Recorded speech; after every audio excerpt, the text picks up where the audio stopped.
2 χρόνια μετά το έγκλημα στα Τέμπη, εκατομμύρια φωνές ενώνονται σε κάθε γωνιά της Ελλάδος και του κόσμου. Από την Αθήνα ως τη Νέα Υόρκη, από τη Θεσσαλονίκη ως το Βερολίνο, σε κάθε σημείο που χτυπάει η καρδιά του λαού μας. Η ελληνική ψυχή στέλνει ένα μήνυμα που γίνεται ηχηρό σε ολόκληρη τη γη. Δικαιοσύνη για την πατρίδα μας! Είναι αδύνατο να ξεχάσουμε ή να ξεπεράσουμε οποιοδήποτε και οτιδήποτε άτιμα και άδικα αποκλείστηκε. Η τραγωδία στα Τέμπη δεν ήταν απλό ατυχές συμβάν. Όταν προκύπτουν 57 φρικτοί θάνατοι σε ένα δημόσιο μέσο μεταφοράς, χρειάζεται να στρέψουμε το βλέμμα στους ηθήνοντες. Σε όσους αναθέσαμε με εμπιστοσύνη την ασφάλειά μας.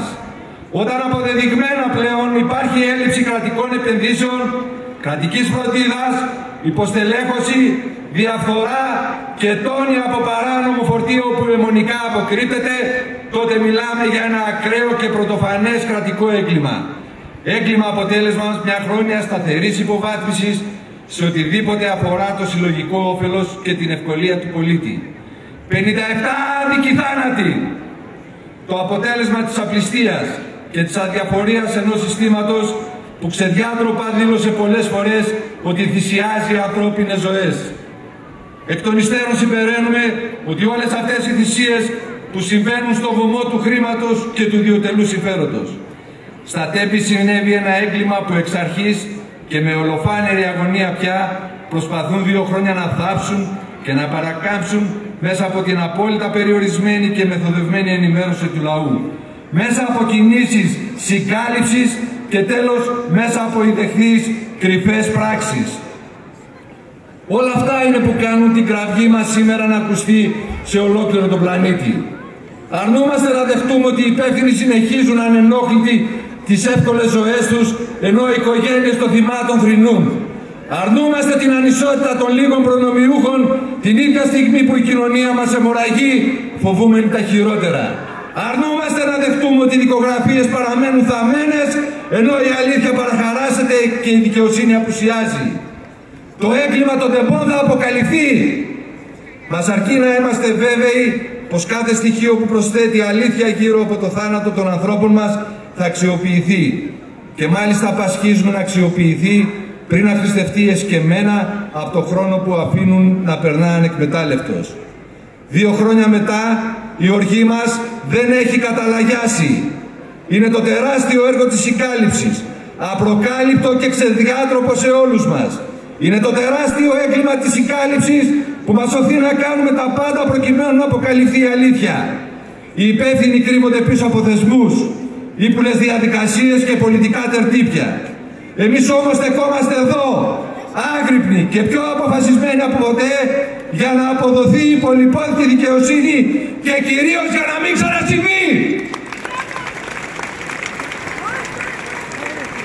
Η τραγωδία αυτής της σύγκρουσης μας αναγκάζει να κοιτάξουμε τη σύγκρουση ανάμεσα σε 2 κόσμους. Από τη μία κόσμος της διαφθοράς, της αδιαφορίας και της απληστίας, και από την άλλη το φως της δικαιοσύνης, της αλήθειας και της αξιοπρέπειας. Εμείς ανήκουμε στο δεύτερο κόσμο. Θα κάνουμε ό,τι περνά από το χέρι και το νου μας για να επικρατήσει. Εργαζόμαστε για την άμεση και ανεξάρτητη έρευνα για όλα τα γεγονότα που οδήγησαν στην τραγωδία.